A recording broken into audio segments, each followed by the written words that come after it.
Ayaw ko kasi maligo sa pool na may naliligong iba. Gusto ko mag-isa lang ako. Ayoko naman dun sa isang pool kasi may naligo na dun kanina. Pinapalinisan ko nga. Kako, itapon na yung tubig tapos palitan ng bago para naman makaligo ako. Hindi raw pwede yun. Saka malinis naman daw yun. Kaya ayun, namalditahan ko siya ng wala sa oras. Sabi ko, paano naman yun magiging malinis? May mga bata nga dong naliligo kanina. Paano ko nakaihi sila sa pool? Ano, yung balat ko pababad sa ganon? Ay, no way! Nakakadiri yun ng sobra, no? Pool naman yan, Han. Malamang nililinisan nila yan. Pareho lang din yan kapag naliligo ka sa dagat. Hindi naman din maiiwasang maihi sa pool eh. Kasi ako minsan ganun ang nangyayari. Yun na nga ang nakakadiri. Nakababad yung katawan ko sa maruming tubig. Yak! Naiisip ko pa lang yung germs na makukuha ko. Hindi ko na kinakaya. Ewan ko ba? Ikaw nga kumausap doon sa staff. Sabihin mo palitan nila yung tubig sa pool para naman makaligo ako. Nagbayad tayo rito kaya pagsilbihan nila tayo ng maayos ha. Ayoko ng marumi. Ayusin naman nila yung trabaho nila. Nandidiri talaga ako kapag may ibang tao na gumagamit sa pool. Sadya namang may mga taong maaarte. Naaayon ito sa kinalakihan nila, pero meron ding mga tao na naging maarte na lang sa mga bagong nakilala nila. Ganon si Laila. Noong nakapangasawa siya, saka siya naging maarte, kahit naman hindi siya lumaki sa marangyang buhay. Yun din ang magiging dahilan para gantihan siya gamit ang itim na kapangyarihan. May matututunan pa kaya siya sa mga pagkakamali niya? O sadyang bibit-bitin na lang niya ang parusa habang buhay? Ay, mabuti naman, gising ka na anak. Halika, sabayan mo na akong kumain. Pumasok na si Charles. Ano pong ulam? Yung natirang ulam kagabi. Marami pa kasi to ininit ko na lang. Mamaya na ako magluluto kapag pananghalian. Papadalan din kasi ng pagkain si Charles. Tara na, dito ka na. Ayoko niyan. Ha? Ay bakit naman? Masarap naman kamo to, di ba? Nagustuhan mo nga kagabi. Pero ininit na kasi yan, ma. Tira na yung ulam kagabi. Hindi po ako kumakain ng inuulit na ulam. Kaya nga kapag may ulam tayo, ayoko na kainin yung naulam na natin. Gusto ko ng bagong ulam. Ayoko niyan. Hindi na lang ako kakain kapag ganyan lang din naman po. Maghihintay na lang ako hanggang mamayang tanghali. Ay, ganun ba? Ay, akala ko pa naman gusto mo to. Sayang naman, ang dami pa naman ito Pagkain na lang ng aso yung ganyan. Hindi pa naman kasi to panis. Ininit ko naman ito. Kahit na po. Hindi ako sanay sa ganyang pagkain. Ayoko ng ganyan. Gusto ko yung palaging bagong luto, ganun. Teka, ano bang gusto mong ulam? Magluluto na lang ako ng itlog muna. Hindi na po, mag-grab na lang ako. Ikaw na lang po ang kumain yan. Kapag hindi nyo naubos, ipakain nyo na lang sa aso. Nakakadiri naman yan. Kinikilabutan ako kapag inuulit lang kainin yung naging ulam na. Nakakasuka. Nagpakita ng pandidiring ekspresyon si Laila habang lumalabas siya ng kusina. 3 taon naging magkasintahan sina Laila at Charles at halos 3 buwan pa lang silang naikakasal. Wala pa rin silang anak. Nakatira sila sa iisang bahay kasama ang ina ni Charles na si Chona.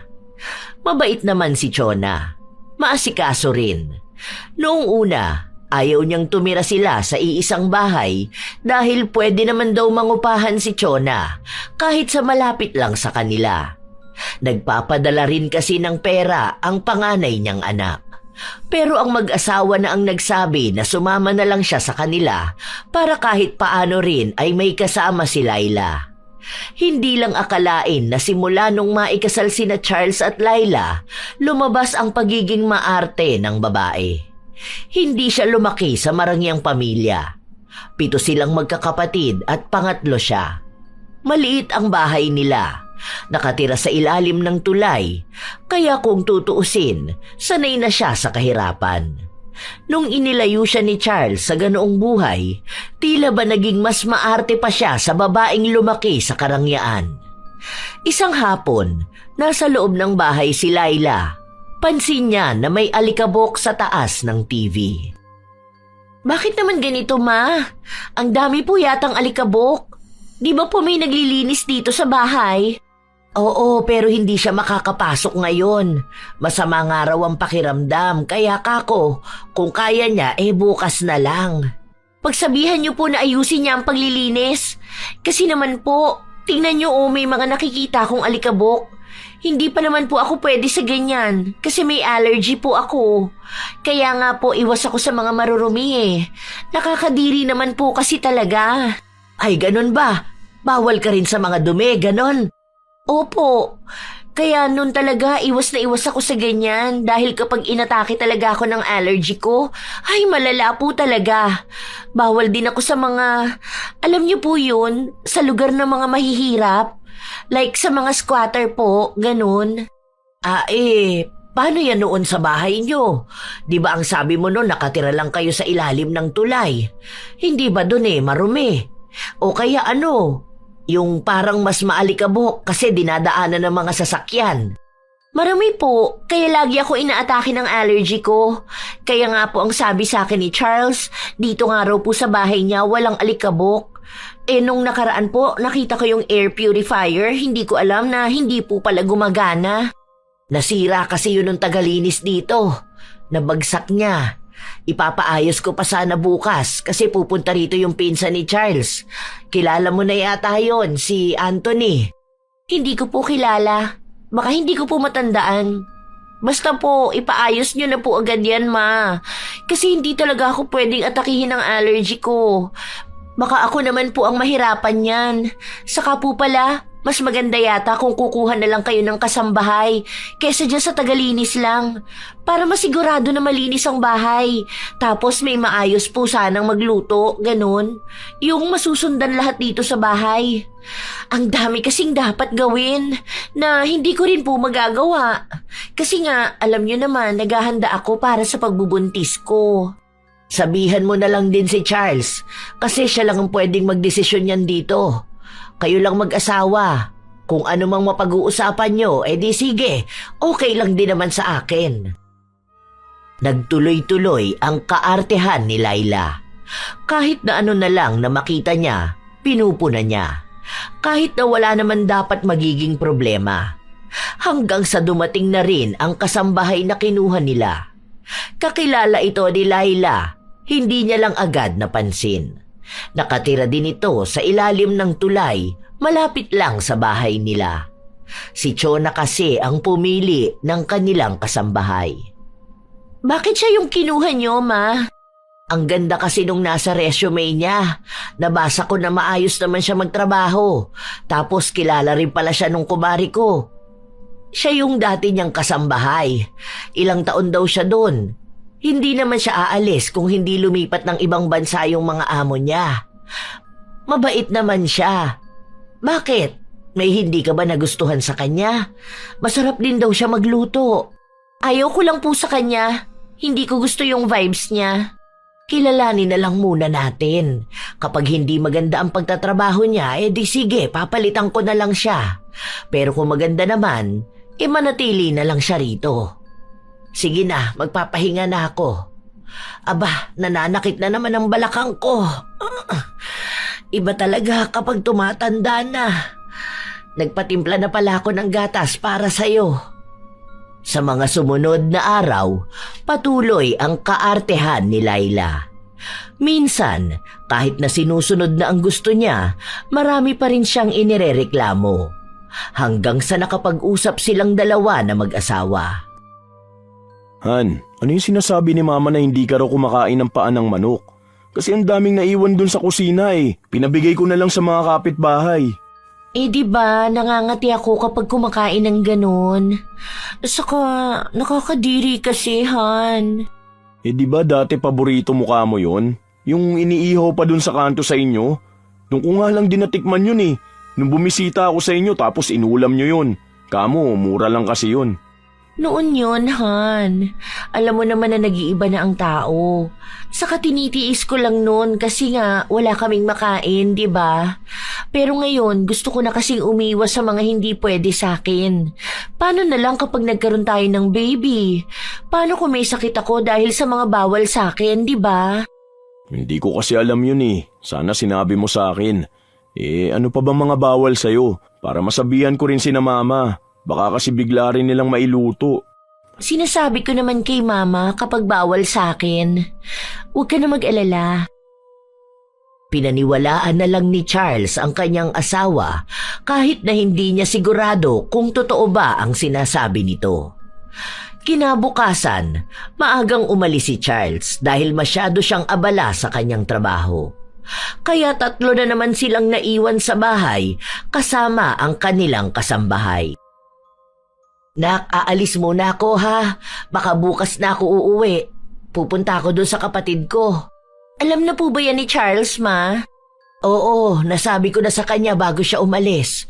Kasi kauuwi lang nung kapatid ko na yun eh. Pupunta rin naman yun dito pero mauuna na ako. Sasama akong sumundo sa kanya. Bali bukas nandito po sila, no? Oo, kasabay ko na sila. Kaya nga ang sabi ko kay Daday, magluto na lang siya ng nilagang baka bukas. Paborito kasi yun ng kapatid ko eh. Sige na, aalis na ako ha. Wala namang pakialam si Laila kung may bisita sila bukas. Habang nasa loob siya ng bahay, kung ano-ano ang pinag-uutos niya sa kasambahay nila.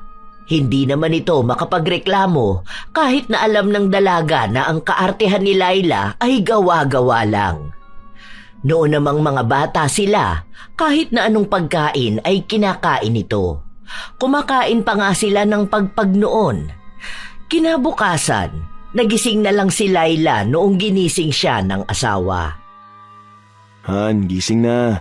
Nandyan si na tita. Tara, labas ka na, ipapakilala kita. Sayang hindi siya nakapunta nung kasal natin.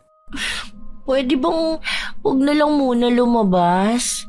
Masama kasi ang pakiramdam ko ngayon eh. Ayos ka lang ba? Ano bang nararamdaman mo? Medyo nahihilo lang ako. Parang umiikot ang paningin ko, ganon. Ewan ko. Ano bang kinain mo kahapon? Baka naman sa allergy mo. Hindi naman ako kumain kagabi. Ha? Bakit? Paano? Wala namang niluto. Yung ulam namin nung umaga pa. Ayoko nga ng ganun. Naaamoy ko na kasing panis na yung adobong atay na yun. Saka ayoko talaga ng atay. Nasusuka ako kapag kumakain ako nun. Bakit hindi mo pinagluto ng bagong ulam si Daday? Ayoko nga. May ginagawa siya eh. Ang dami niyang nililinisan kahapon.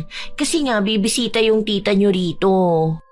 Sige, dito ka na lang muna. Ako na lang ang kakausap kay Daday. Padadala na lang kita ng pagkain mo rito. Ako na lang din ang magsasabi kina mama na masama ang pakiramdam mo. Hindi naman totoo na may sakit si Laila. Ayaw niya lang lumabas dahil iniisip niya na baka marami na namang itanong ang kamag-anak ng asawa. Ayaw pa naman niya sa lahat ng ganon. Tapos, baka itanong pa kung ano ang ginagawa niya sa buhay, kung saang pamilya siya galing. Naaalala niya lang yung isang tiyuhin ni Charles na pinagsabihan siya dahil masyado siyang maarte. Maya-maya lang din, dumating si Daday. May dala itong pagkain para sa kanya. Ano ba naman to? Bakit hindi na mainit? Ayoko niyan. Gusto ko yung mainit na sabaw. Tapos tong juice ko, bakit walang maraming yelo? Ayusin mo naman ang trabaho mo. Lagyan mo rin ng sili tong sabaw ko. Saka ayusin mo yung plating. Gusto ko yung pwede kong picturean at ilagay sa Instagram. Hindi yung ganyan na basta mo lang sinandok. Ayusin mo yan, bilisan mo. Hindi naman nag-atubili ang kasambahay na gawin ang gusto niya. Nung ibalik sa kanya ang pagkain, maayos at mas maganda na ang pagpresenta. Itong baso ko, bakit ito? Palitan mo yan. Gusto ko yung magandang baso. Saka itong kutsara ko. Di ba may bukod na kutsara akong ginagamit? Ayoko nito, ang pangit to. Ayusin mo naman ang trabaho mo. Tapos yung tissue, ikuha mo ako doon. Noong makuha na ni Laila ang gusto niya, sa kanya kinuhanan ng litrato ang pagkain na nakahanda sa harapan niya. Ayan, okay na. Ano kayang caption ko rito? Okay. Thank you, Han. Ang asikaso mo talaga sa akin. Lagi akong buhay prinsesa sa'yo. Suportado mo talaga ang kaartehan ko. Yan, maiinggit kayo sa akin ngayon. Akala nyo ha? Matapos niyang kumain, hindi talaga siya lumabas ng kwarto. Nagpanggap siyang masama ang pakiramdam, kaya pumasok sa loob ng kwarto ang kanyang biyenan. Ano nak, okay ka na ba? Nakainom ka na ba ng gamot? Hindi ko po malunok. Ang hirap uminom ng gamot. Naku, papaano ka kaya niyan gagaling? Masakit ba ang ulo mo? Sobra po. Grabe po yung sakit. Dito po banda oh. Sige po ma. Okay na po ako rito. Baka po hinahanap na kayo ron. Hindi na, umuwi na sila Hinatid na nga ni Charles. Teka, dapat pala magpabili ako ng prutas para sa'yo. Orange kaya ano? Ano ba gusto mo? Hindi ko po alam. Kahit ano na lang po siguro. Baka po pineapple, ganon. Gusto ko rin po pala ng lanzones. Ayun lang. Hindi ko alam kung may lanzones ba. Pero sige, magpapahanap ako kay Charles. Pahinga ka na ha, pagaling ka. Nakuha na naman ni Laila ang gusto niya. Binilhan siya ng asawa ng prutas na gusto niya. Matapos ang mga sumunod na araw, kung ano-ano na lang din ang hinihiling niya. Isang beses, sinama siya ng biyenan sa palengke. Nung mga araw na yon ay wala si Daday, kaya sila lang ang pwedeng lumabas.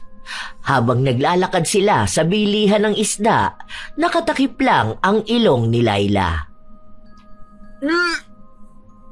Matagal pa po ba tayo rito, ma?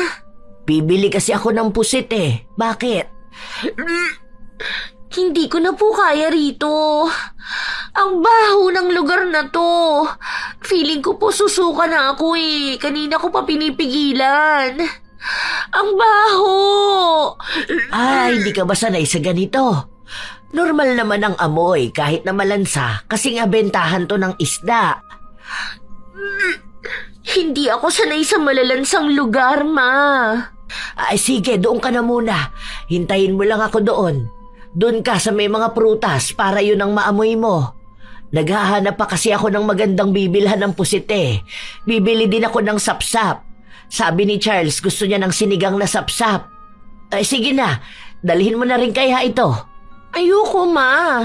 Baka masakit yan sa kamay kapag binuhat ko Baka kasi magsugat yung kamay ko. Doon na lang po kita hihintayin. Matagal ding namili si Chona. Bumili siya ng iba't ibang isda. Mahilig kasi si Charles sa isda kumpara sa mga karne. Kaya madalas na yon ang ulam nila. Nagluluto lang sila ng bukod na ulam para kay Laila. Ayaw kasi ni Laila ng malalansang pagkain. Marami siyang pagkain na ayaw. Nung makauwi na sila ng bahay, amoy na amoy ang isda kaya agad na naligo si Laila. Habang si Chona naman ay nasa kusina at naglilinis na ng pusit. Malansa yon kaya naaamoy pa rin ni Laila. Ang baho naman talaga niyan, ma. Bakit po ba yan pa ang binili nyo? Nagmanok na lang po sana tayo ngayon. Hindi rin naman po ako kakain yan Hindi naman mabaho. Normal naman ang lansa Pero para sa akin, sobrang baho. Bumabaliktad ang sikmura ko, ma. Doon ka na lang muna sa kwarto mo. Ako nang bahala rito. Tatawagin na lang kita kapag luto na ang pagkain natin. Hanggang sa matapos na ang pagluluto, naaamoy pa rin daw ni Laila ang lansa sa kusina, kahit na wala naman nang naaamoy ang kanyang biyenan. Hindi rin siya kumain ng pusit dahil ayaw niya ng malansa. Kaya ang ipinaluto na lang niya ay pritong manok. Hanggang sa kinagabihan, umuwi na rin si Charles. Sabay-sabay silang kumain sa hapag. Bakit yan pa rin ang ulam nyo? Kanina pa yung tanghali. Ha? Bakit? Masarap kaya to. Sabi ko nga kay mama na ipagtabi ako eh. Paano naman kitang hindi ipagtatabi? Ako lang naman ang kumain yan. Bukas pa uuwi si Daday. Wala kang pasok bukas, di ba? Di ka ba kumakain ito, Han? Ang tanda ko nun, paborito mo to eh. Ayoko nga. Ang baho kasi niyan eh. Nasusuka ko kapag malalansa ang kinakain ko. Kaya nga ipinagluto ko na lang ng pritong baboy. Kanina, manok ulam yan. Baka naman naglilihi ka na, anak. Kasi ang bango naman ito eh. Nagpiti na po ako nung nakaraan. Negative naman po. Magpiti ka na lang ulit sa susunod na linggo. Baka meron na yan na buo. Kasi hindi naman talaga tumalansa. Baka dito ka naglilihi. Naaalala ko kasi nung ipinagbubuntis ko tong si Charles, ayaw na ayaw kong nakakaamoy ng malansa. Kasi talagang babaliktad ang sikmura ko. Ay baka ganun ang iyo. O kaya magpunta na lang tayo sa doktor para ma-sure tayo doon. Sige na, kumakain na tayo. Hindi buntis si Laila. Sadyang nag-iinarte lang siya. Noon naman sa bahay nila, mas masangsang pa ang amoy sa malansang isda dahil mabaho rin ang amoy ng ilog. Kaya sanay na siya sa malalansa. Noon kasi, kumakain din siya ng kinilaw na isda. Pero ngayon na napangasawa na niya si Charles, kahit na anong isda ay hindi niya kinakain. Kinabukasan, maagang nagising si Laila. Lumabas siya ng kwarto kung saan naabutan niyang nasa kusina si Daday at nagluluto na. Ano yan? Ano yung niluluto mo dyan? Sinabi ni Daday na pinagluluto siya ng sinigang na sapsap. Yun daw ang gusto ni Charles na pagkain nila ngayong araw. Napangiwi na lang si Laila. Sasabihin niya sana na itapon na ang niluluto na yon dahil ayaw niya ng pagkain na yon. Pero sakto na dumating si Chona. Ang aga mo namang nagising, nak. Opo, may naamoy kasi akong nakakasuka. Ewan ko po kung ano yun. Ay, baka itong niluluto ni Daday. Baka nga po, ang lansa po kasi eh. Bakit po pala yan pa ang lulutuin? Nagmanok na lang po sana tayo. Kahit po sana tinola na lang, ganun po. Nakalimutan mo na yata na ito ang paborito ng asawa mo. Nag-request kasi sa akin. Ang tagal na raw niyang hindi nakakakain ito. Kaya ayan, ngayon na wala siyang pasok, ito yung pinaluto ko. Ay naku, tiyak matutuwa yun. Eh ano pong ulam ko niyan? Baka gusto mong subukan muna to. Nakakain ka na ba ng sinigang na sapsap? Hindi pa po. Kasi po, itsura pa lang ayoko na. Ang baho po niyan eh. Mabango naman. Nakakagutom na nga eh. Ewan ko po. Basta para sa akin, ang baho po talaga. Habang nag-uusap silang dalawa, nagising na rin si Charles. Nagpunta ito ng kusina at tuwang-tuwa sa naaamoy niya. Lalo na nung nalaman niyang paborito niya ang ulam nila. Nung kumakain na sila, nakasimangot lang si Laila. Hindi na kasi siya pinaglutuan pa ng ulam dahil matigas pa ang karne. Nak, kumain ka na dyan. Oo nga, Han. Try mo lang to. Ayoko nga niyan. Hindi yan masarap. Hindi mo pa nga natitikman, sinasabi mo na agad na hindi masarap. Tikman mo muna kasi. May makakain pa ba kayo dyan? Ang liit lang yan. Ang payat. Ang lansa tingnan oh. Naaamoy ko palang nasusuka na ako. Ano nang kakainin mo niyan? Ito na lang sabaw ang ulamin mo. Masarap naman kasi talaga eh. Subukan mo lang. Hindi naman porkit hindi maganda sa paningin mo, hindi na masarap. Baka magustuhan mo kasi ako paborito ko to eh. Walang nagawa si Laila nung ipinaglagay siya sa plato ng kanyang asawa. Naduduwal-duwal pa siya habang kumakain pero pinilit niya pa rin. Sa panlasa niya, masarap naman pero hindi niya pwedeng sabihin na nagustuhan niya. Dahil baka pilitin na siyang kumain ng ibang pagkain sa susunod at hindi nasundin ang mga kaartehan niya. Ilang minuto lang din ang nakalipas, nakaramdam siya ng gutom. Hindi kasi siya kontento sa nakain niya kanina. Han, ang sakit ng tiyan ko. Aray ko. Ha? Anong klaseng sakit? Saan banda? Nagugutom ako. Tara, kumain ka. Sasamahan na kita sa kusina. No, ayoko. Ayaw ng ulam. Ang sakit ng tiyan ko. Ay nako, masarap naman yung ulam. Sige, wag na. Mamatay na lang ako. Grabe naman, mamatay ka agad. Ano bang gusto mong kainin? O-order na lang ba ako? Gusto ko po ng Jollibee. Jollibee? Opo, Jollibee. Jollibee. Ayusin mo kasi yung salita mo. O sige, magpag-grab na lang tayo. Order ka na ng gusto mo.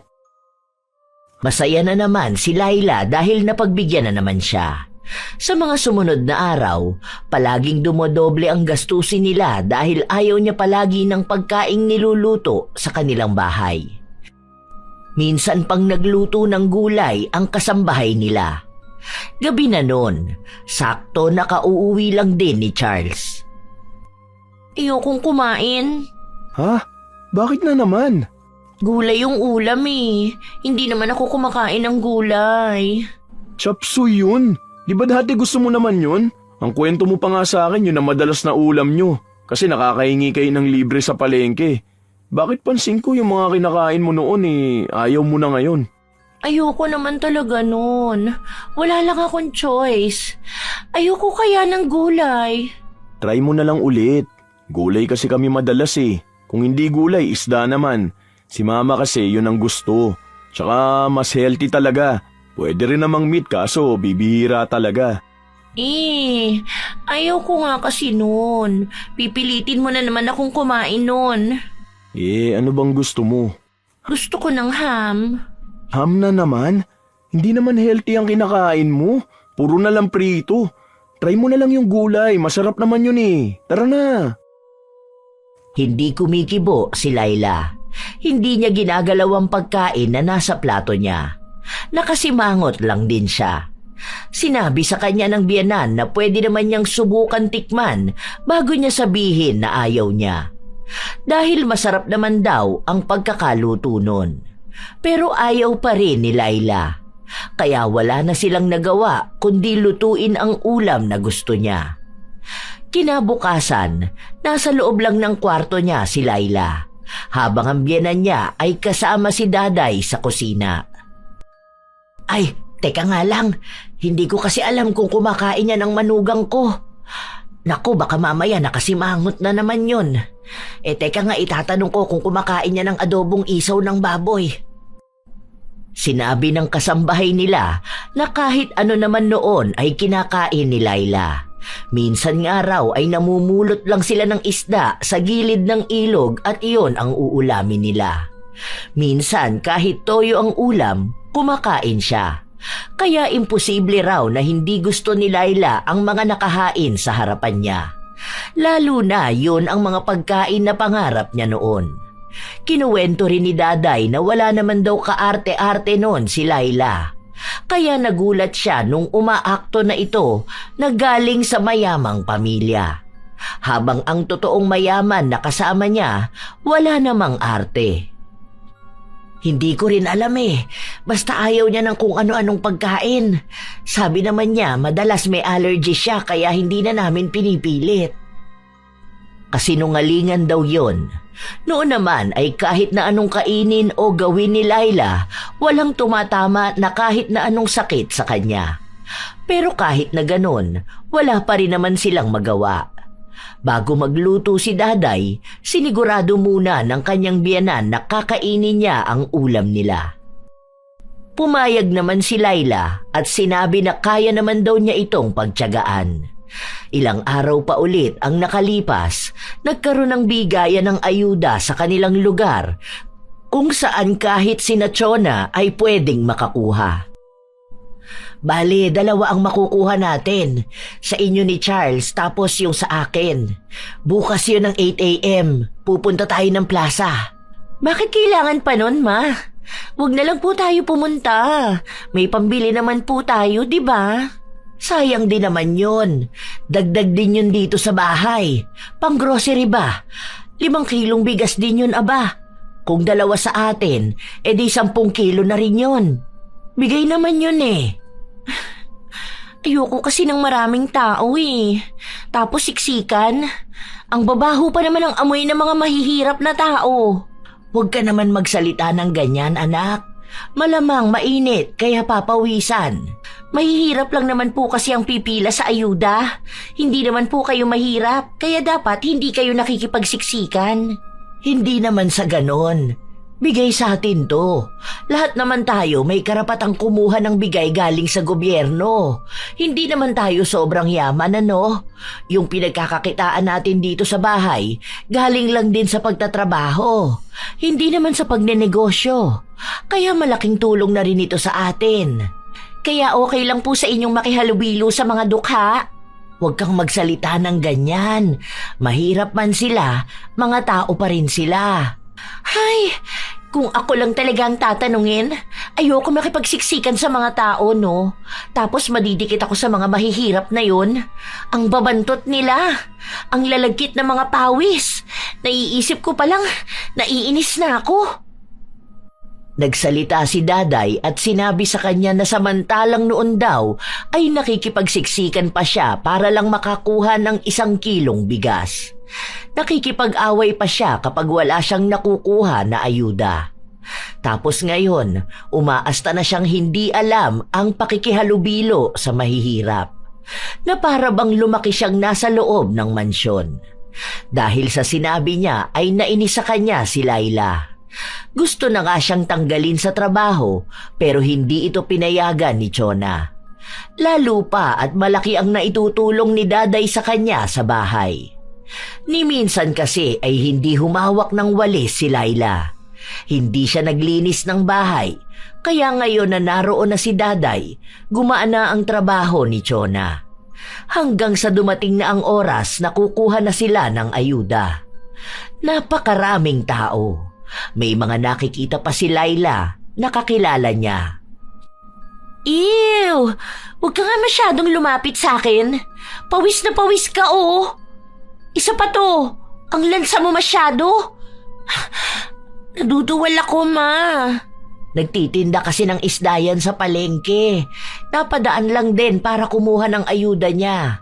Hindi naman din ganun kabaho, anak. Sabi ko sa inyo kaya ayoko ng maraming tao. Ang babaho nila. Kung saan-saan ba naman kasi nagpupunta yung mga mahihirap na yan. Tapos madidikit sila sa balat ko. Nakakadiri naman ang sobra. Ay, gusto ko na lang maiyak ngayon. Ew! Hoy, nak, umayos ka naman. Ew. Nakakahiya naman sa kanila. Bakit naman po ako mahihiya sa kanila? Sila nga itong nakakahiya at nakakadiri. Huwag ka na lang magsalita. Kung mahirap sila, hayaan mo. Pare-pareho naman tayong tao. Bakit po kasi nakakadiri sila? Hay, sana matapos na tong bigayan ng ayuda na to. Sana po sa susunod, ma, wag na po tayong pipila sa ganito, ha? Ayoko pong nakikihalubilo sa maraming tao. Nagkakaroon ako ng allergy. Muntikan pang magkaroon ng kaaway si Laila dahil sa isang babae na bumangga sa kanya. Pawisan kasi ito, tapos sa paningin niya ay mukhang madungis. Ayaw na niyang nadidikit sa mga taong ganon. Mabuti na lang at kilala yun ni Chona, kaya napakiusapan niya at nahingian ng pasensya. Buong araw na nakasimangot si Laila hanggang sa makauwi na sila sa kanila. Ano ba naman po to, ma? Sardinas lang din naman pala ang ibibigay nila doon. Ano naman pong gagawin natin dito? Sinong kakain ito? Wala naman po tayong aso. Masarap naman ang sardinas, ha? Ang asawa mo kaya hilig ang ganitong pagkain. Naaalala ko pa nung bata yan, kahit na masarap ang ulam, kapag bigla niyang naisipan kumain ng sardinas, yun ang kakainin niya. Pagkain lang po yan ng aso, ma. Nakakadiri naman. Naiisip ko palang nasusuka na ako. Sige po, maliligo na ako. Feeling ko dumikit na sa katawan ko yung amoy ng mga tao doon. Hay, ang lagkit ko na. Yak! Agad na rin namang naligo at nagbihis si Laila. Pagpasok niya sa kwarto, pansin niyang bago na ang sapin nila. Pero hindi siya masaya roon, kaya pinagalitan niya si Daday. Di ba ang sabi ko ayoko nang may lukot ang higaan kapag bagong palit lang? Tapos hindi pa mabango? Ang sabi ko mga 2 beses mong lalaban, di ba? Pati sa damit namin. Tapos gusto ko yung banlaw na banlaw para mawala talaga yung amoy ng sabon. Sabay ibababad mo sa downy. Ano tong ginawa mo, ha? Ano ba yan? Ayusin mo naman ang trabaho mo. Tapos ang sabi ko, gusto ko palaging malamig dito sa kwarto. Bakit nagpapatay ka ng aircon? Tapos yung mga maliliit na kalat, yung mga alikabok. Ayoko may makikita ko kahit napakaliit na alikabok dahil hindi yun pwede sa akin. Sumagot sa kanya si Daday. Pinaalala sa kanya kung anong buhay ang kinalakihan niya. Wala pa naman daw siyang 1 taon na nakatira sa magandang bahay, kaya huwag siyang umasta na ganun ang buhay na kinalakihan niya. Wala kang pakialam, ha? Kung naiinggit ka sa akin, wala na akong magagawa doon. Bakit? Hindi ba pwedeng magbago ang isang tao, ha? Sa ganitong buhay na ako titira habang buhay Kaya gusto ko maging maarte, dahil pwede naman ako maging maarte. Ano naman kung hindi ako naglilinis? Hindi ako naghuhugas ng plato. Kaya ka nga binabayaran para pagsilbihan ako, di ba? Palibasa ikaw, mahirap ka lang. Mananatili ka lang ding mahirap. Huwag mong pakialaman ang pagiging maarte ko dahil ito na ako. Ganito na ako. Hindi na lang kumibo si Daday dahil kahit na paano ay amo niya pa rin naman si Laila, kahit na hindi ito ang nagpapasahod sa kanya. Sa mga sumunod na araw na lumipas, naging mas malala ang kaartehan ni Laila. Kahit na amoy, lasa o kaya normal na bagay lang sana sa paligid nila ay inirereklamo niya. Gusto niyang palagi siyang nasusunod. Hanggang sa isang araw, lumabas silang 3. Ang ganda naman sa resort na ito, anak. Ang linis, ano? Hindi nga po malinis, ma Naiinis po ako dun sa room namin. Parang hindi po nilinisan yun. Ang baho pa nga po ng amoy. Tapos ang tigas pa po ng unan. Ang sabi ko nga po, ayusin naman nila yung pagbibigay ng unan sa amin. Hindi pa ako pumapasok ulit doon pero si Charles, andun po, tulog na tulog. Sa akin, maayos naman yung unan ko. Buti pa po sa inyo. Kaya sabi ko sa staff, magbibigay ako ng bad review dito sa resort nila. Napakapangit! Hindi naman pangit. Ang ganda nga Tapos ang babait pa nila. Tapos po, yung libre nilang pagkain hindi masarap. Ayun, tinapon ko na lang po. Mamaya na lang ako bibili kapag gising na si Charles. Hoy, nak! Sayang naman yung pagkain kung tinapon mo lang. Maayos naman nung nakain ko Hindi naman yun sobrang sarap pero hindi na rin naman masama yung lasa niya. Naaamoy ko pa lang po, nandidiri na ako. Parang panis na hindi ko maintindihan. Saka ang pangit po ng pag-prepare nila. Hindi siya pwedeng picturean tapos i-post sa social media. Kaya tinapon ko na lang at baka bigla pang sumakit ang tiyan ko. Alam niyo naman po kung gaano kaarte ang tiyan ko, di ba? Konting pagkain na ayaw ko lang, masusuka na agad ako. Tapos masyado ring mahangin sa balcony. Ang sakit sa ulo. Ayoko po ng ganon. Ang sabi naman ni Charles, ikaw raw ang pumili nito. Ako nga po. Nakita ko kasi sa friend ko na galing siya rito. Ang sabi niya maganda nga raw po. Masaya, tapos walang gaanong tao. Totoo naman po dun sa walang gaanong tao. Kasi ang daming pool na pwedeng tambayan ng iba. Pero hindi pa rin pasado sa akin. Iba pa rin yung ganda na gusto ko. Ang baduy Iniisip ko na lang na baka nagandahan siya rito. Kasi ano yun parang ignorante sa mga bagay-bagay. Mahirap kasi yun. Iniisip niya na maganda yung isang bagay kahit na hindi naman. Para sa akin, maganda na kasi ito Ang mahal din ito. Natutuwa ako kasi ang tahimik tapos nakaka-relax talaga. Try mo na lang i-enjoy kaysa magreklamo, anak. Simula pagpunta pa lang nila, ang dami nang nirereklamo ni Laila. Maging ang tubig na iniinom nila ay ayaw niya, kahit na galing naman ito sa maayos na lagayan. Pagkain, higaan, upuan, pati disenyo ng mga nakapaligid sa resort ay pinupunan niya at ayaw niya. Han, bakit hindi ka pa maligo? Tingnan mo si mama oh. Enjoy na dun sa pool, masarap daw. Ako mamaya na. Hihintayin ko pa kasi mga pagkain natin. Ayaw ko kasi maligo sa pool na may naliligong iba. Gusto ko mag-isa lang ako. Ayoko naman dun sa isang pool kasi may naligo na dun kanina. Pinapalinisan ko nga. Kako, itapon na yung tubig tapos palitan ng bago para naman makaligo ako. Hindi raw pwede yun. Saka malinis naman daw yun. Kaya ayun, namalditahan ko siya ng wala sa oras.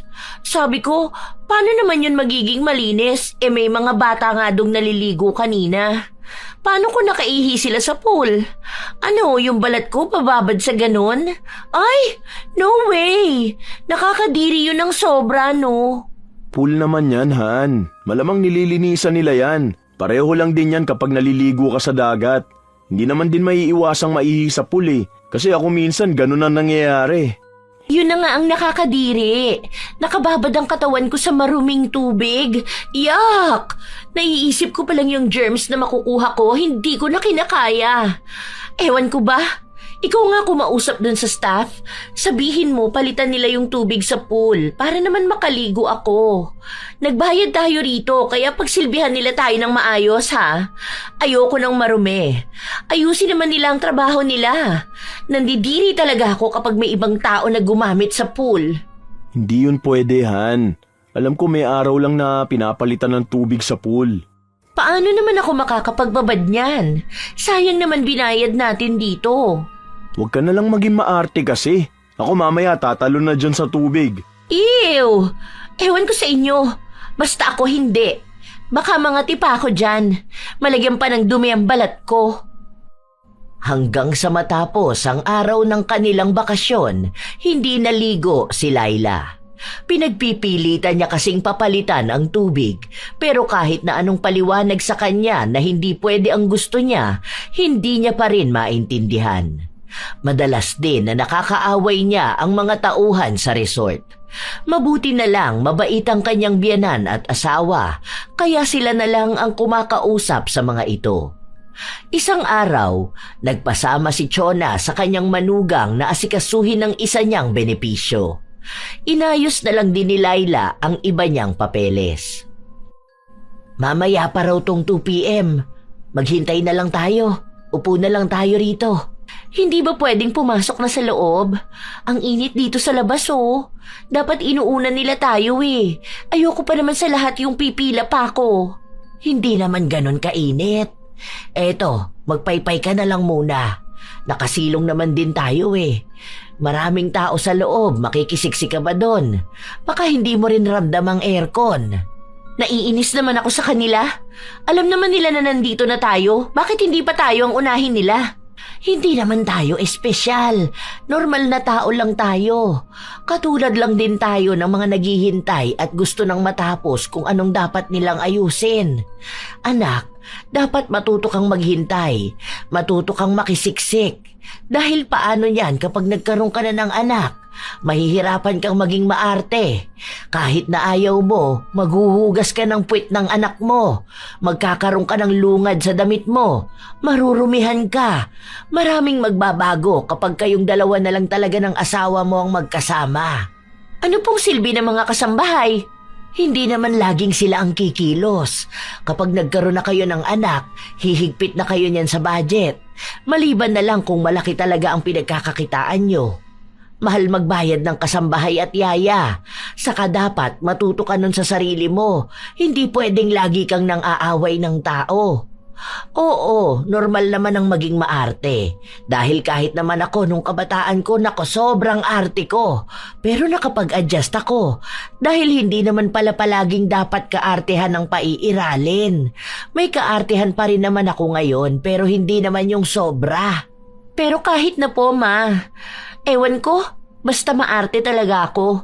Tapos kapag pakiramdam kong ayoko pa ng isang bagay, ay talagang ayoko. Alam mo, tara kumain na lang tayo.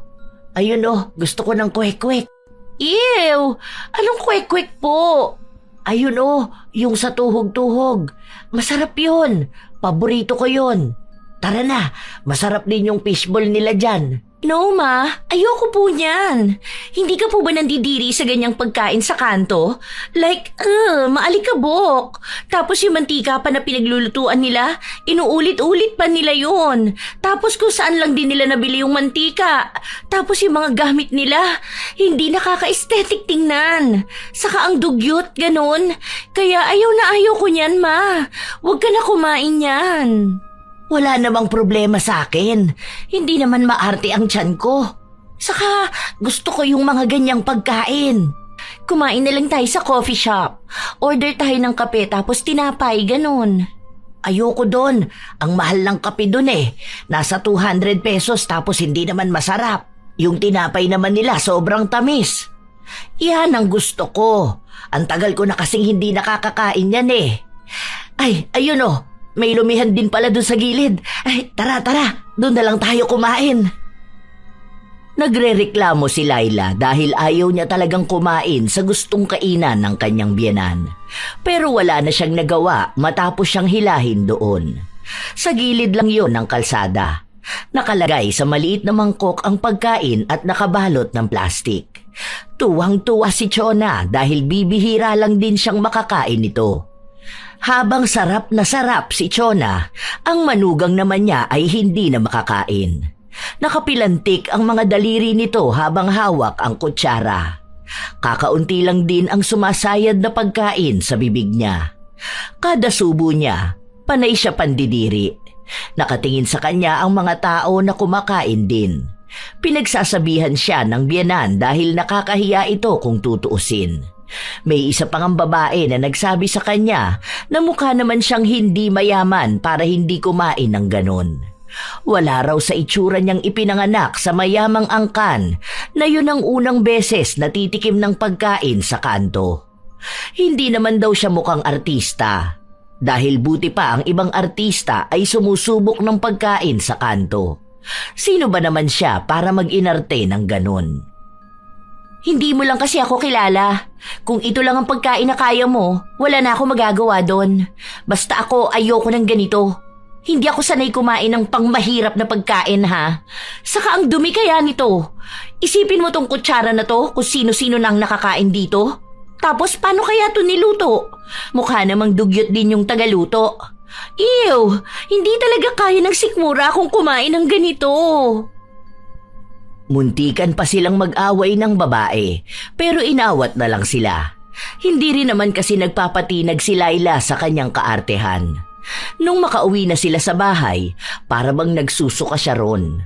Sakto naman na dumating na rin ang kanyang asawa. Anong nangyari sa'yo, Han? Bakit ganito to, ma? Hindi ko rin alam eh. Baka dahil yan sa kinain namin kanina. Kumain kasi kami doon sa labas. Sa kanto lang mismo, yung naglalako ng pagkain doon. Ikaw po ba wala ka nararamdaman? Baka na food poison naman kayo ron. Tara, pumunta na tayo sa ospital. Pagkarating nila ng ospital, agad na sinuri si Laila. Wala namang ibang nakita sa kanya. Hindi naman nakasama ang pagkain na kinain niya. Pero nagpapanggap pa rin siyang hinang-hina. Hindi naman talaga totoo ang pagsusuka niya. Idinaan niya lang sa ganung paraan para magmukhang hindi talaga siya pwedeng kumain ng mga pagkain sa kanto. Huwag na lang po kayong kakain ng ganun sa labas, ma. Mahina siguro talaga ang tiyan ni Laila kapag ganung pagkain. Ay sige, pasensya na hindi ko naman talaga alam na ganyang kasela ng tiyan niya. Baka nga hindi niya kinaya. Hayaan mo, sa susunod hindi ko na lang din siya pipiliting kumain. Okay lang po, ma. Basta po kapag ganun, hindi po talaga ako pwede. Nahihirapan po kasi akong tanggapin ang tiyan ko kapag marumi ang pagkain. Kaya nga po, sabi ko sa inyo na wag na rin po kayong kakain ng ganun. Sige, sandali nga lang, ipagluluto na lang kita. Ano bang ulam ang gusto mo? Gusto ko po sana ng tinola para naman po mainitan ang tiyan ko. Agad naman din siyang inasikaso ng kanyang biyenan. Ilang araw pa ang lumipas, patuloy pa rin sa pagiging maarte si Laila.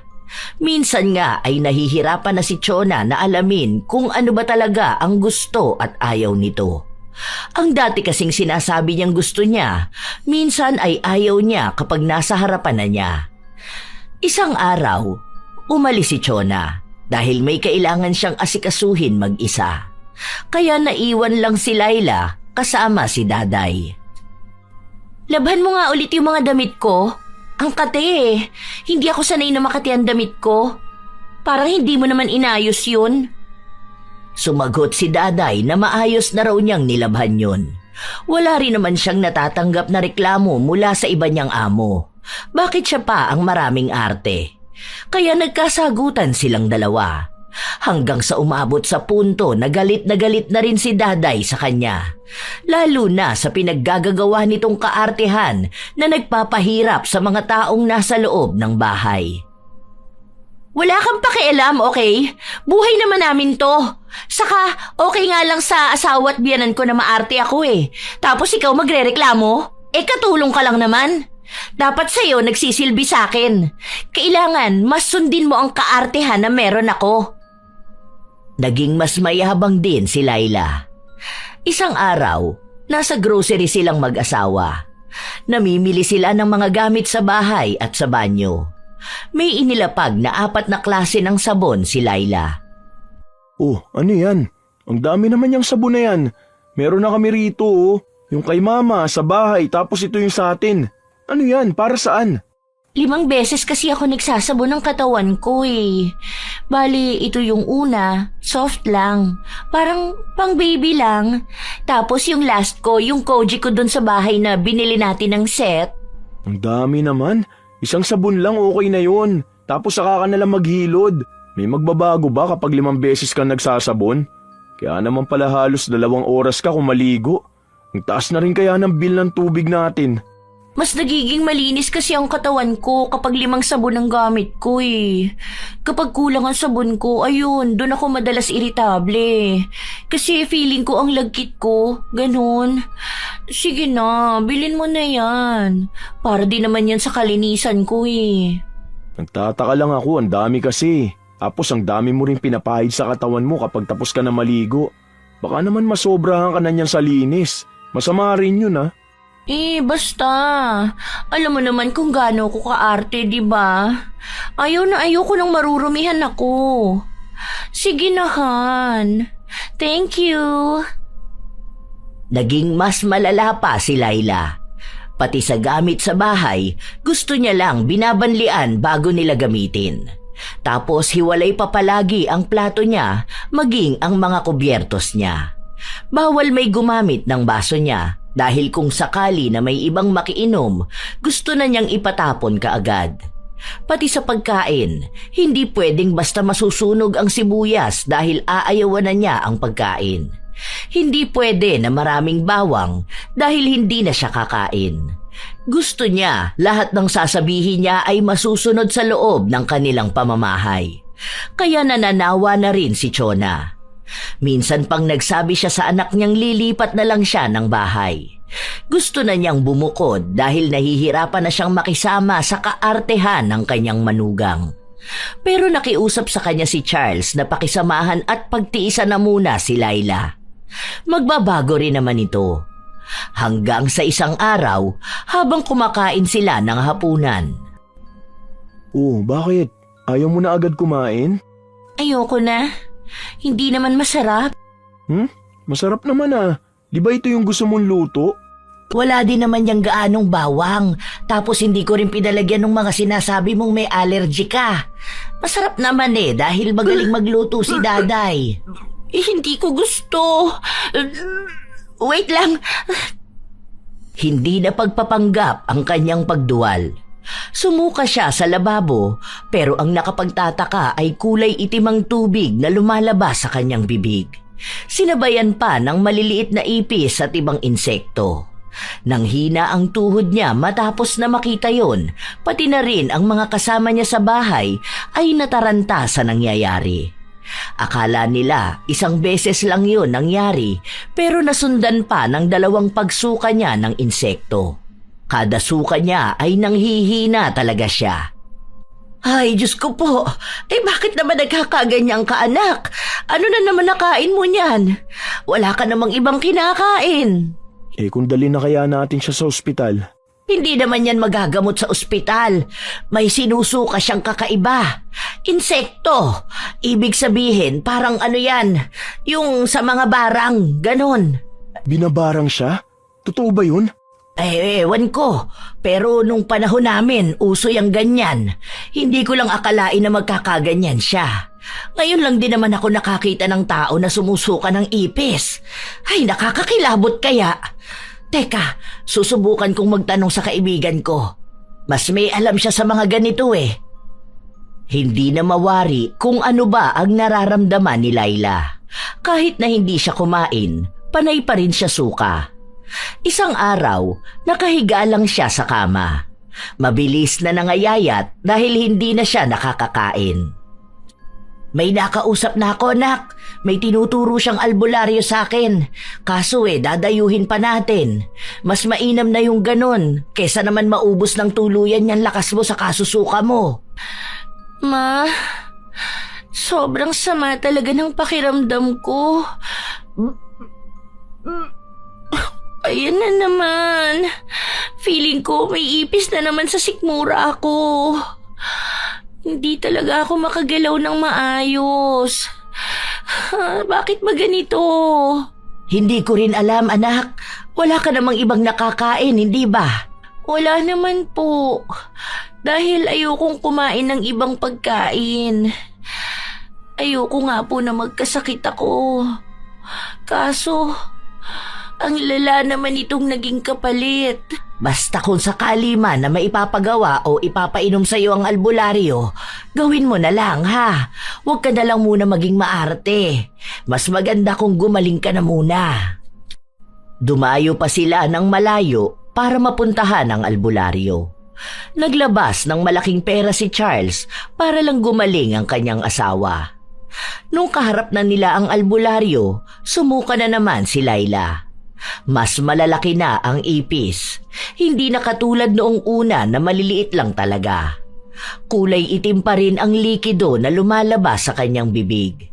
Kapag ganon ang nangyayari, pakiramdam niya ay mamamatay na siya. May ginawang orasyon ng albularyo, matapos noon ay nagbigay sa kanya ng isang baso ng tubig.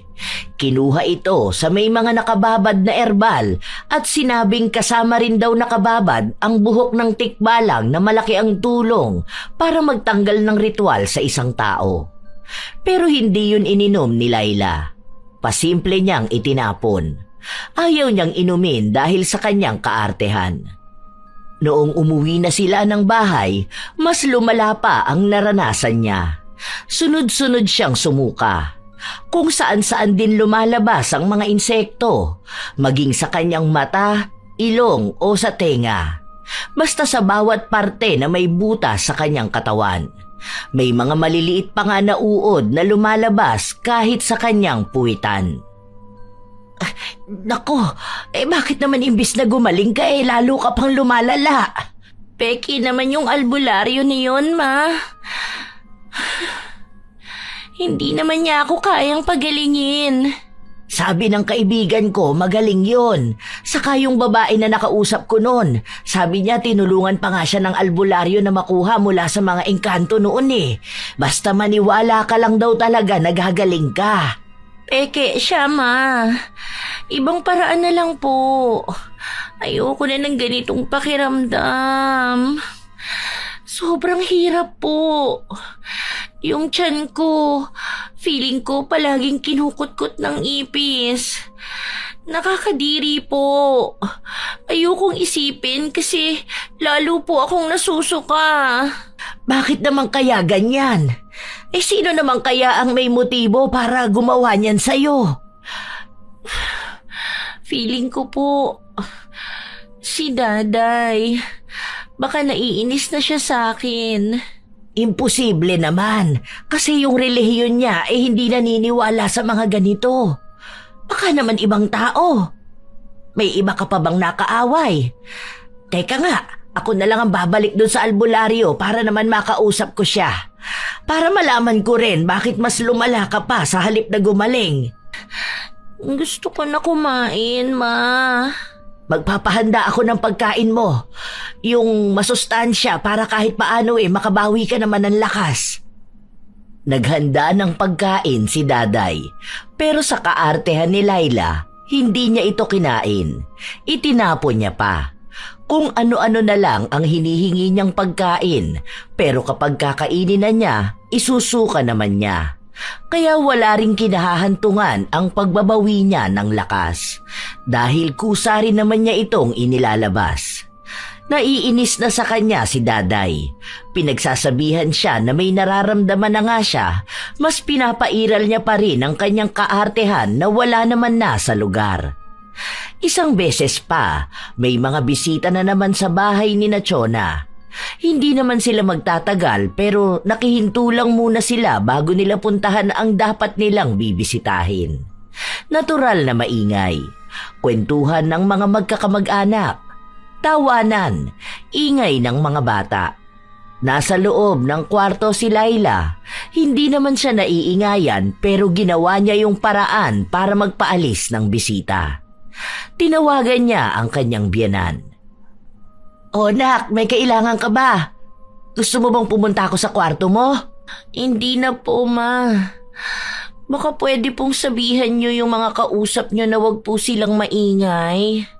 Bakit? Maingay ba dyan sa kwarto mo?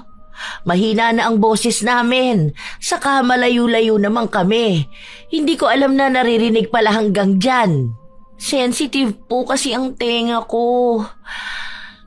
Naiingayan po ako kahit na mahina lang. Nahihirapan po akong makatulog kapag ganun.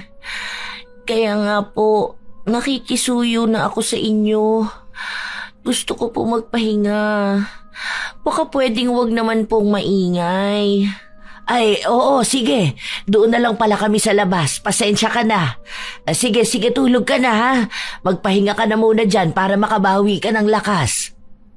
Nawala ang ingay dahil kahit na mainit, nasa labas lang ang magkakamag-anak. Hindi naman sinabi ni Chona kung ano bang nangyayari sa kanyang manugang. Baka bigla itong maging sentro ng usapan. Mabilis pa namang kumalat ang balita, lalo na kapag ganon ang issue.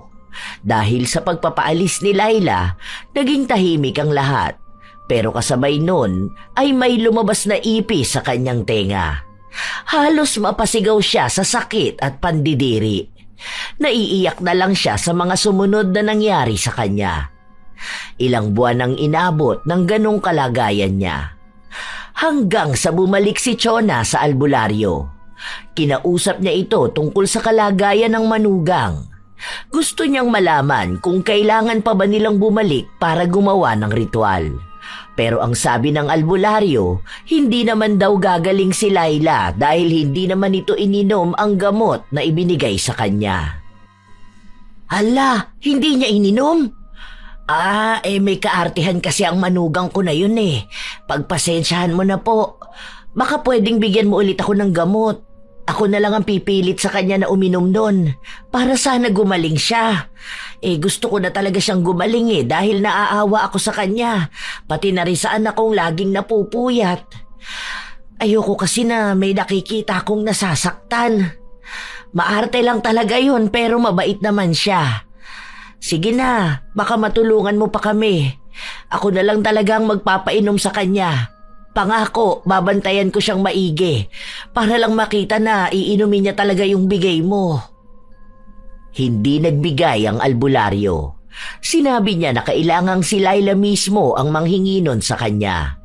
Para daw kasing binastos na nito ang tradisyon nilang mga albularyo. Dahil kung gusto niyang gumaling, kailangan niyang alisin ang kaartehan na meron siya. Kung hindi, baka habang buhay na niyang pagsisihan ang isang maling desisyon na kanyang nagawa. Kung kaartehan ang iiral sa kanya, dapat niyang pagtiisan ang barang na meron siya. Dahil yun lang din naman ang tanging paraan para gumaling siya. Hindi rin naman aayos ang kanyang kalagayan kung patuloy din siyang makakapanakit at makakaapak ng ibang tao dahil sa maling pag-uugali. Umuwi si Chona at sinabi yon sa kanyang anak. Baka naman po hindi totoo yun, Ma. May iba pa bang pagpipilian, ha? Kapag ba sinabi mo sa doktor na sumusuka ng insekto ang asawa mo, ano na lang ang sasabihin nila sa'yo? Ang sabi sa akin, kapag naturukan niya ng gamot, baka mamatay pa siya. Ano ba gusto mo? Isaalang-alang ang buhay ng asawa mo para lang matupad ang kaartehan niya? Tama rin naman ang sinabi ng albularyo. Wala sa hulog ang asawa mo pagdating sa kaartehan. Kasi naman, Ma, gano'n naman na talaga siya. Hindi naman ibig sabihin na gano'n na siya kaarte, hindi na siya magbabago. Gusto ko na ikaw na lang ang kumausap sa asawa mo para sana mas alam mo kung paano mo yun sasabihin nang hindi siya masasaktan. Wala naman po sigurong masamang maging maarte, Ma. Kasi po parang nakikita ko na kahit babae o lalaki may kaartehan po talaga. Hindi ko naman sinabi na masama ang maging maarte. Kasi ako, aaminin ko na maarte talaga ako. Malala ang kaartehan ko noon pero hindi naman din kasing lala ng sa asawa mo. Pero nung nagkaroon ako ng anak, nagbago naman ako. Yun nga ang iniisip ko kapag nagkaroon na kayo ng anak. Ang problema lang, paano din naman kayo magkakaroon ng anak kung may sakit siyang ganyan, di ba? Ikaw na lang ang kumausap sa kanya, ha? Pinaubaya na lang talaga ni Chona ang lahat sa kanyang anak. Umaasa siya na pagsasabihan nito si Laila. Noong una, hindi pa inamin ni Laila na hindi niya ininom ang bigay ng albularyo. Pero nung panahon na hirap na talaga siya, bigla na lang siyang napaamin. Hindi sa asawa niya, kundi sa kanyang biyenan. Hindi niya rin alam kung bakit kay Chona siya biglang nagsabi. Marahil ramdam niyang nais din talaga ng kanyang biyenan na gumaling siya. At ito lang din ang malakas ang paniniwala sa albularyo. Nandidiri po kasi talaga ako. Kung nakita niyo lang kung ano ang itsura ng tubig. Tapos yung baso na papainuman sa akin, sobrang dumi. Paano kung yung tubig po kinuha lang sa kanal tapos sinabi lang na may ritual yun? Paano ka nga naman gagaling kung hindi ka naniniwala? Tingnan mo nga, lumalapay ang nangyayari sa'yo. Hindi naman yan ganyan nung una. Wala na po bang ibang paraan? Ayoko talaga uminom nun. Baka magkasakit pa ako. Baka sumakit pa ang tiyan ko. Nak, alam ko naman na hindi ka ganyang kaarte noon. Tanggap naman kita kung ano ka eh. Kahit na hindi ka galing sa marangyang pamilya. Kahit pa sa ilalim ng tulay, sa barong-barong na bahay kayo nakatira. Kung kumakain ka ng pagpag noon, okay lang din naman sa akin na maging maarte ka dahil napagtanto mo na yung dating ginagawa mo hindi naman tama. Pero wag naman sana yung sobrang kaartehan mo. Nawawala ka na sa katotohanan eh. Kasi sa totoo lang, ang dami ko na ring nakilalang maarte. Pero nasa lugar naman. Paano po? Totoo naman kasi na ayokong inumin yun. Pero gusto mong gumaling. Gusto ko po. Pero mas uunahin mo ang kaartehan mo. Yun na nga po ang napagtanto ko. Yung mali kong pag-uugali na may kinalaman sa kaartehan ko pong ito. Nitong mga nakaraan, sobrang lala ng sakit ng tiyan ko. Tapos sumuka ako. Ang laking ipis po nun. May kung ano pang insekto. May naisuka pa nga akong alupihan. Tapos dun ko pinagsisihan na hindi ko ininom yung gamot na bigay ng albularyo. Inisip ko na kung hindi ako nagpanggap na maarte, baka hindi po ako ganito. Mas lumala pa nga po. Mas masama pa ang nangyari sa akin kaysa magkasakit dahil sa panis na pagkain. Ibig sabihin, gusto mo nang gumaling dun sa albularyo. Sigurado ka na ba dyan sa desisyon mo? Ang sabi niya sa akin, dapat kung babalik ka, buo na ang paniniwala mo. Opo, sana. Kung pwede pa po sana. Gusto ko na po kasi talagang gumaling eh. Ayoko po ng ganitong pakiramdam, Ma. Sige, bukas na bukas babalik tayo dun. Nakausap ko naman na siya. Sorry po, Ma. Alam ko po na noon pa man, sobrang na-stress na kayo sa akin. Ang pangit ng kaartehan ko. Sorry po talaga ha. Ang swerte ko pa rin po na mabait ang biyanan ko. Baka kung iba yan, baka pinagsasampal na ako kada mag-iinarte ako. Sinabi ko naman sa'yo na ayos lang ang maging maarte. Bilang babae, hindi talaga mawawala sa atin na may parte tayo sa sarili natin na maarte tayo. Ang sinabi ko sa'yo, hindi sa lahat ng bagay dapat maarte ka. Dahil merong kailangan at pwede namang palampasin. At maging totoo ka sa sarili mo. Kahit ano man ang kinalakihan mo, maging totoo ka. Kung maarte ka o naging maarte ka, yung nasa tamang paraan. Hindi lang para ipamukha sa iba kung ano ka ngayon. Dahil minsan, yun pa ang nagiging dahilan para mapasama ka. Sorry po, Ma. Promise po, kapag gumaling ako, hindi na ako magiging maarte. Hindi na ako magpapanggap na ayaw ko ng mga bagay na gusto ko naman talaga. Sorry po, Ma. Sorry po sa stress na bigay ko. Buo na sa kalooban ni Laila na babalik siya sa albularyo. Kaya naman niyang inumin yun kahit marumi kung titignan. Dahil bata pa lang siya, wala nang selan ang kanyang tiyan. Humingi ng tawad si Laila sa albularyo at sinabi na may paniniwala naman siya. Mabuti na lang at mabait din ito at handa siyang tulungan. Nung mainom niya ang gamot, nag-init ang kanyang sikmura. Sa sobrang sakit ay napapasigaw na lang siya. Namaluktot pa siya habang pinipiga ang kanyang sikmura. Umiiyak siya. Dahil sa nangyayari sa kanya, mas lalong nag-alala ang kanyang biyenan. Pero sinabi ng albularyo na normal lang yun. Nilalabanan ng gamot ang barang. Kaya masasaktan talaga ng sobra si Laila. Pero matapos naman nun ay gagaling na siya. Halos kalahating oras siyang nagdusa. Pero nung nawala naman na ang sakit, hindi na rin siya nilabasan ng kahit na anong insekto. Hinang-hina nun si Laila. Gutom na gutom siya, kaya pinakain na muna siya ng biyenan niya. Ilang minuto lang ay nakabawi na rin siya ng lakas. Medyo okay na po ako, Ma. Nanghihina lang ng konti pero hindi naman katulad nun. Salamat naman wala na akong sinusuka. Ang hirap po pala ng binabarang. Sobrang hirap. Nagtanong din sa albularyo kung malalaman kung sino ba ang nagpabarang sa kanya. Sinabi na hindi naman nila kilala. Hindi nila nakakasama pero minsan nilang nakahalubilo. Malakas daw ang mambabarang dahil nagawa niyang barangin si Laila sa pamamagitan lang ng pagtitig niya rito. Kaya doon nakaramdam ng takot si Laila. May mga tao pala na kayang makapanakit ng iba sa pamamagitan lang ng tingin. Naisip niya na baka isa sa mga nakita niya o nakakita sa kanya na mag-inarte sa labas. O kaya ay doon sa kinainan nila sa kanto, kung saan naduwal-duwal siya mismo sa harapan ng mga taong sarap na sarap kumain. Nagmistulang malaking paalala na rin yon kay Laila, na kailanman hindi tama ang maging sobrang arte. Magpapaluto ako ng pagkain. Ano bang gusto mo?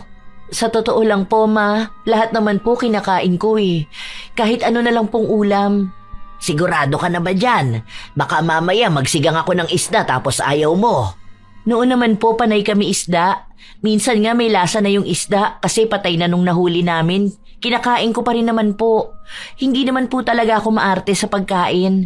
Hindi naman po totoo na may allergy ako. Sanay po sa germs tong katawan ko.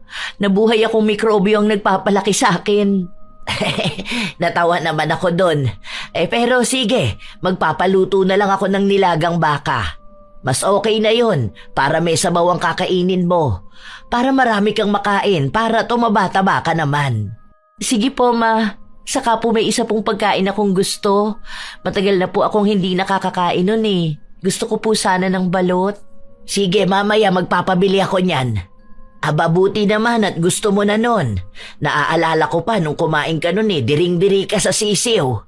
Sigaw ka pa ng sigaw nun. Kasi kamo nakakatakot yung balahibo ng sisiw. Baka buhay pa yun, ganon. Huwag niyo na pong ipaalala. Natatawa na naman po ako sa kaartihan ko na pagpapanggap lang din naman. Akala ko po kasi magandang tingnan hindi naman po pala. Ngayon na naaalala ko yun, naiinis ako sa sarili ko. Paano pa kaya yung mga tao na nakakarinig at nakakakita sa akin? Akala ko kasi cute Yung mga napapanood ko kasi noon, ang cute nila maging maarte. Kaya ayun, inisip ko na baka ganun ang itsura ko kapag naging maarte ako. Pero at least ngayon alam mo na, hindi ba? Na hindi sa lahat ng oras magandang maging maarte. Pero ayos lang maging maarte, normal naman yun. Hindi naman mawawala sa isang tao na may kaartehan sa kanya. May gusto siya na ayaw ng iba, may ayaw naman siya na gusto ng iba. Siyempre bilang tao, gano'n naman talaga. Hindi ko pa po alam kung anong kaartehan meron ako. Baka po kapag nabuntis ako, doon na lang lalabas yung totoong arte. Ay sana nga, ayos lang sa akin maging maarte ka ng sobra. Basta ba alam kung may laman na yung sinapupunan mo. Sana naman ngayong taon gustong gusto ko na talaga mag-alaga ng apo. Malay niyo naman po, baka isang araw maging sobrang arte ako, yung pala naglilihi na ako. Nagtawanan lang silang dalawa. Yun na ang naging simula ng pagpapakita ni Laila ng tunay niyang pag-uugali. Natuto na siyang makisama. Hindi na niya itinatago ang katotohanang lumaki siya sa hirap at walang kaartehan. Pero minsan, lumalabas din ang iba niyang kaartehan kapag silang dalawa lang ng asawa ang magkasama. Wala naman yung kaso kay Charles dahil sinusunod niya rin naman ang nais ng kanyang asawa. Makalipas ang 1 taon, nabuntis na rin si Laila. Doon lang siya nagkaroon ng arte sa pagkain, dulot na rin ang kanyang paglilihi.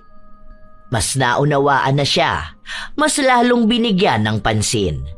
Nung manganak siya, doon niya na naunawaan ang sinabi sa kanya ng biyenan, na hindi na siya magiging maarte dahil kahit na ano na lang magagawa niya habang nag-aalaga ng anak. Ang magandang pangyayari ay natuto siya sa maraming kamaliang nagawa niya sa buhay at naging malaking aral sa kanya ang kaparusahan na pinagdaanan niya. Wala namang problema sa kaartehan dahil bawat tao ay may kanya-kanyang arte. May kinalaman man ito sa katawan, sa pananamit, sa pananalita, sa kilos, sa pagkain o maging sa kapaligiran. Bahagi ito ng pagiging tao. May mga bagay tayong kinagisnan, nakasanayan at kinahiligan na nagbibigay sa atin ng ginhawa at pakiramdam ng kontrol sa sarili. Sa ganitong paraan, ang kaartehan ay hindi agad masama. Minsan pa nga, ito ang anyo ng pag-aalaga sa sarili. Ngunit nagiging mali ang kaartehan kapag ginagamit ito bilang maskara. Hindi kailangang ipangalandakan ang pagiging maselan para patunayan ang halaga ng sarili. Ang dignidad ay hindi nasusukat sa dami ng ayaw mong kainin, sa dami ng reklamo mo sa paligid, o sa pagiging mapili mo sa lahat ng bagay. Mas nasusukat ito sa kung paano ka marunong makibagay at rumespeto sa sitwasyon at sa taong kasama mo. May mga kaartehang hindi na dapat itinatago pa dahil hindi naman ito kahinaan. Ang pagiging totoo sa sarili ay mas mahalaga kaysa sa pagpapanggap na may antas kang kailangang ipakita. Tandaan na ang kaartehan ay hindi tanda ng pagiging mataas sa lipunan.